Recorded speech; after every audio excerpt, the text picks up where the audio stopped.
Welcome to Python life YouTube channel. Previously మనం while loop చూసాం, do while loop చూసాం. ఈ వీడియోలో మాత్రం ఫర్ లూప్ చూడబోతున్నాం. సో లూపింగ్లో 3 ఉంటాయని చెప్పాను కదా. సో ఫర్ లూప్ అనేది ఏం చేస్తుందంటే, for loop execute the statements of a program several times.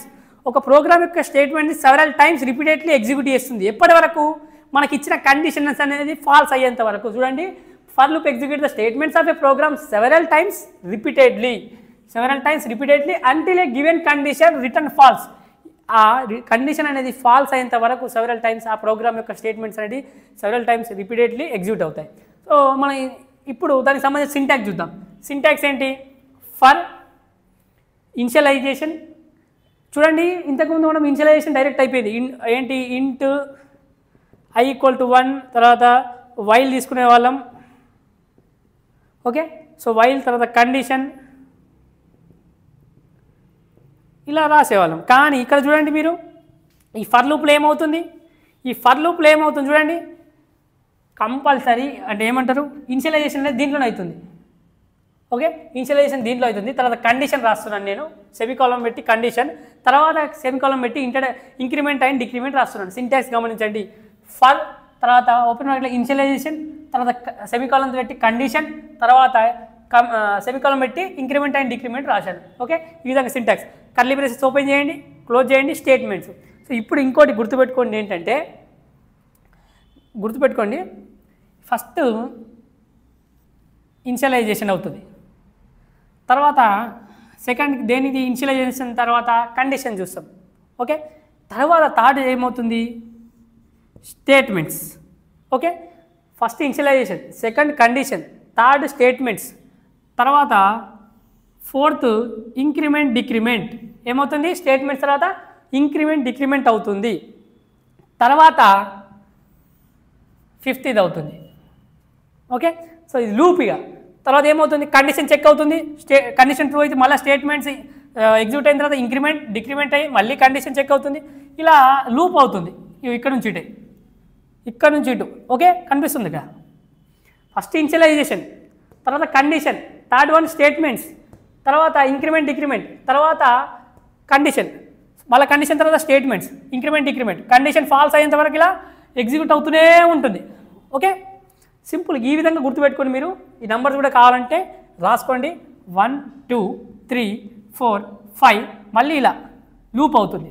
Okay, so ఈ విధంగా మీరు ఫస్ట్ ఇనిషియలైజేషన్ తర్వాత కండిషన్ తర్వాత స్టేట్మెంట్ అనేది ఎగ్జిక్యూట్ అవుతుంది, ట్రూ అయితే, తర్వాత ఇంక్రిమెంట్ అవుతుంది ఆర్ డిక్రిమెంట్ అవుతుంది, మనం ఏది ఇస్తుంది, తర్వాత కండిషన్ మళ్ళీ చెక్ అవుతుంది, కండిషన్ ట్రూ అయిందనుకో మళ్ళీ స్టేట్మెంట్స్ అనేటివి ఇలా లూప్ అవుతూనే ఉంటుంది. ఓకే, ఇంక్రిమెంట్ డిక్రిమెంట్ అవుతూ, తర్వాత కండిషన్ చెక్ అవుతూ, స్టేట్మెంట్స్ అనేవి ఎగ్జిక్యూట్ అవుతూ ఉంటాయి. సో ఇప్పుడు దానికి సంబంధించిన ఫ్లో చార్ట్ చూద్దాం. సో ఫ్లో చార్ట్లో ఏమవుతుంది? స్టార్ట్ ఇనిషియలైజేషన్ కంపల్సరీ రాస్తున్నాం మనం, ఎందుకంటే ఫర్ లూప్లోనే ఇనిషియలైజేషన్ ఉంది. చూడండి, సింటాక్స్లోనే ఇనిషియలైజేషన్, తర్వాత కండిషన్ కూడా కండిషన్, తర్వాత ట్రూ అయిందనుకో స్టేట్మెంట్స్ అనేవి ఏమవుతాయి, ట్రూ అయితే స్టేట్మెంట్స్ అనేవి ఏమవుతాయి, ఇంక్రిమెంట్ ఆర్ డిక్రిమెంట్ అవుతాయి, ఎగ్జిక్యూట్ అవుతాయి, ఇంక్రిమెంట్ ఆర్ డిక్రిమెంట్ అవుతాయి, కండిషన్ చెక్ అవుతుంది, ఇలా జరుగుతూనే ఉంటుంది, లూప్ అవుతూ. సో కండిషన్ ట్రూ అయితే స్టేట్మెంట్స్ అనేవి ఇంక్రిమెంట్ డిక్రిమెంట్ అవుతూ ఎగ్జిక్యూట్ అవుతూ ఉంటాయి. సో ఒకవేళ ఫాల్స్ అయిందనుకో, కండిషన్ అనేది ఫాల్స్ అయితే ఏమవుతుంది? కండిషన్ ఫాల్స్ అయితే ఏమవుతుంది? ఎండ్. ఓకే, లూప్ నుంచి మనం ప్రోగ్రామ్ అనేది అక్కడి వరకు టర్మినేట్ అవుతుంది. సో ఇదేమవుతుంది? ఇంక్రిమెంట్ డిక్రిమెంట్ అవుతూ కండిషన్ చెక్ అవుతూనే ఉంటుంది. అర్థమవుతుందా?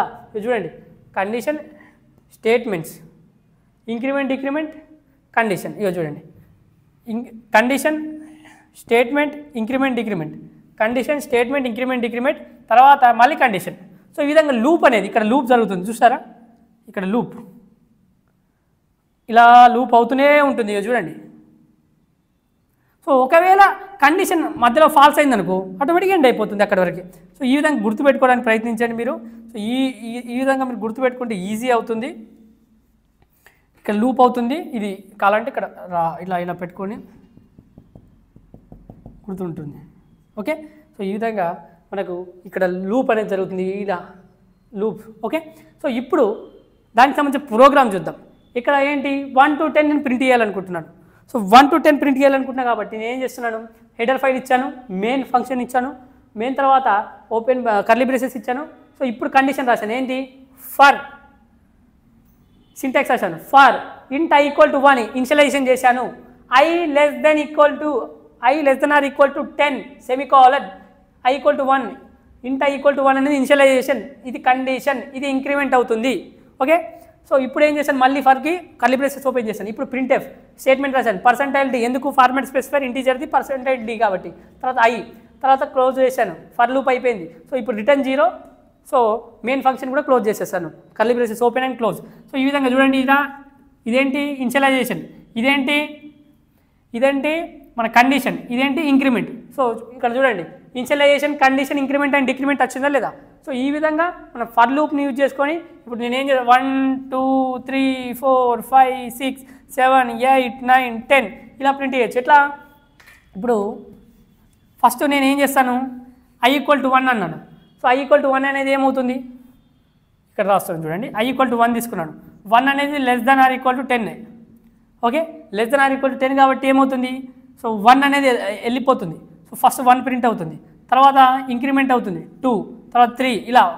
సో మనకు ప్రింట్ అవుతుంది. అదే నువ్వు నార్మల్గా రాయాలంటే ఎన్ని లైన్ రాయాలి, చాలా లైన్ రాయాలి, 10 లైన్స్ రాయాలి ప్రింట్ ఎఫ్. లేకపోతే 1 a equal to 1, b equal to 2, c equal to 3 ఇలా ఇనిషియలైజేషన్ చేసి 1 to 10 ప్రింట్ చేయాలి. సో మనకి ఇక్కడ ఫర్ లూప్ యూజ్ చేసుకుంటే రిపీటెడ్ స్టేట్మెంట్స్ అని ఇంతే కోడ్లో అయిపోతుంది. సో చూద్దాం ఇప్పుడు VS కోడ్లో ఎగ్జిక్యూట్ చేసి దాన్ని ఒకసారి అందరూ VS కోడ్ ఓపెన్ చేయండి.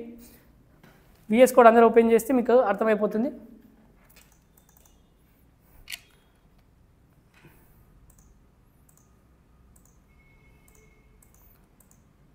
Okay, ash include header file ఇస్తున్నాను అంతే. తర్వాత into main integer main function.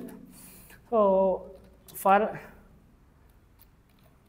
ఇప్పుడు ఈడ చేసేది ఏంటి, ఇనిషియలైజేషన్ చేస్తున్నాను, i ఈక్వల్ టు 1 సెమీకోలన్, తర్వాత కండిషన్ రాయండి. ఒక్క నిమిషం, for i equal into i equal to 1 ఇది ఇనిషియలైజేషన్ చేశాను. తర్వాత ఏం చేస్తున్నాను, కండిషన్ రాస్తున్నాను, i less than or equal to 10 semicolon, తర్వాత ఇంక్రిమెంట్ చేస్తున్నాను i ప్లస్ ప్లస్, తర్వాత ఓకే ఇది ఫర్ కండిషన్. ఇది అంటే ఫర్ లూప్ యొక్క మనం అన్ని సింటాక్స్ రాసేస్తాం. ఇప్పుడు సింటాక్స్ ఇప్పుడు ఏంటి, మళ్ళీ కర్లీ బ్రేసెస్ ఓపెన్ చేశాను, క్లోజ్ చేశాను. ఇప్పుడు నేను ఏం చేయాలి, ప్రింట్ఎఫ్, సో పర్సెంటైల్ డి, నేను స్లాష్ అని తీసుకుంటున్నాను ఎందుకంటే మన లైన్ బై లైన్ రావాలని, న్యూ లైన్లో అన్నీ ఒక్కొక్కటి. సో i, సో ఇప్పుడు ప్రింట్ఎఫ్ అయిపోయింది. ఈ విధంగా నేను ఫర్ యొక్క సింటాక్స్, ఫర్ లూప్ యొక్క సింటాక్స్ రాశాను. సో చూడండి ఇక్కడ ఏమో ఇనిషియలైజేషన్ చేశాను, i ఈక్వల్ టు 1 అనేది. సో ఇక్కడ కండిషన్ రాశాను, సో తర్వాత ఇంక్రిమెంట్ చేశాను, ఇక్కడ స్టేట్మెంట్ రాశాను. సో ఈ విధంగా ఫర్ లూప్ అయిపోయింది. సో ఇప్పుడు ఇంటూ మెయిన్ తీసుకున్న రిటర్న్ 0. ఓకే, రిటర్న్ 0 రాసేసాను. సో ఇప్పుడు దీన్ని సేవ్ చేద్దాం. ఫర్ డాట్ సి, సో ఇప్పుడు న్యూ టర్మినల్ ఓపెన్ చేయండి, GCC for dot C. So చూడండి ఎలాంటి ఎర్రర్స్ లేవు, ఎగ్జిక్యూట్ అయిపోయింది. సో చూడండి 1 2 3 4 5 6 7 8 9 10. సో చూడండి 1 2 3 4 5 6 7 8 9 10 అయింది. ఎంత ఈజీగా అయిపోయింది. ఇంతే కోడ్లో నీకు ఎక్కువ స్టేట్మెంట్స్ రాయకుండా ఈ లూప్స్ కాన్సెప్ట్ యూజ్ చేసుకొని ఈజీ అయిపోయింది. ఒకవేళ నేను ఇప్పుడు i ఈక్వల్ టు 20 ఇచ్చాను అనుకోండి, నేను ఇప్పుడు ఏం చేస్తాను, ఇక్కడ నేను i ఈక్వల్ టు 1 తీసుకుంటాం. సో ఇప్పుడు నేను ఏం చేస్తాను, 10 ఇక్కడ i ఈక్వల్ టు 10 తీసుకుంటాను. 10 తీసుకొని ఇక్కడ 20 రాస్తాను. సో 10 to 20 ప్రింట్ చేసి చూద్దాం. ఓకే, సో 10 to 20 ప్రింట్ చేసి చూద్దాం. ఇది సేవ్ చేయండి. ఇప్పుడు సేవ్ చేసాం. ఏదైనా చేంజ్ చేసినప్పుడు సేవ్ చేయండి. మళ్ళీ చూడండి, ఇప్పుడు చూడండి నేను i ఈక్వల్ టు 10 తీసుకున్నాను. i ఈక్వల్ టు 10 తీసుకున్నాను. సో 20 వరకు ప్రింట్ కావాలనుకున్నాను. చూడండి 10 11 12 13 14 20 వరకు ప్రింట్ అయ్యాయి. సో ఈ విధంగా మీరు ఫర్ లూప్ కాన్సెప్ట్ని యూజ్ చేసుకొని తక్కువ స్టేట్మెంట్స్లో నేను 1 to 20 కాదు 10 to 20 చేశాను. సో ఈ విధంగా ప్రింట్ చేసుకోవచ్చు నంబర్స్ మీరు ఎన్ని కావాలంటే. అదే మీరు రాయాలనుకుంటే ఎన్ని స్టేట్మెంట్స్ కావాలి, ఇట్లా మనం నార్మల్గా లూప్స్ కాన్సెప్ట్ లేకపోతే చాలా స్టేట్మెంట్స్ రాయాల్సి ఉంటుంది ప్రింట్ఎఫ్లు. లేకపోతే a equal to 1, b equal to 2, c equal to 3, d equal to 4 ఈ విధంగా నువ్వు ఇనిషియలైజేషన్ చేసుకొని ప్రింట్ చేసుకోవాల్సి ఉంటుంది. సో అలా మనకు చాలా టైం కన్జ్యూమ్ అవుతుంది, కోడ్ కూడా పెద్దగా అవుతుంది, లైన్స్ ఎక్కువ అయిపోతాయి. సో అది మనకు అర్థం చేసుకోవడానికి కూడా ఇబ్బంది ఉంటుంది. సింపుల్ కోడ్లో ఈ విధంగా మనకు లూప్స్ ఫర్ లూప్ యూజ్ చేసుకుని నేను ఇంతే కాన్సెప్ట్లో ఇన్ని లైన్లలో నాకు ఆన్సర్ వచ్చేస్తుంది, నాకు కావాల్సిన ఎగ్జిక్యూట్ అయిపోయింది. సో ఈ విధంగా మీ ఫర్ లూప్ని కూడా ప్రాక్టీస్ చేయండి. లూపింగ్ కాన్సెప్ట్లో వైల్ లూప్ ఫర్ లూప్ ఈ 3 కూడా ప్రాక్టీస్ చేసేయండి. సో ఈ వీడియో కనుక నచ్చినట్లయితే ఈ వీడియోని లైక్ చేయండి, షేర్ చేయండి, అలాగే మన పైథాన్ లైఫ్ యూట్యూబ్ ఛానల్ని సబ్స్క్రైబ్ చేసుకోండి.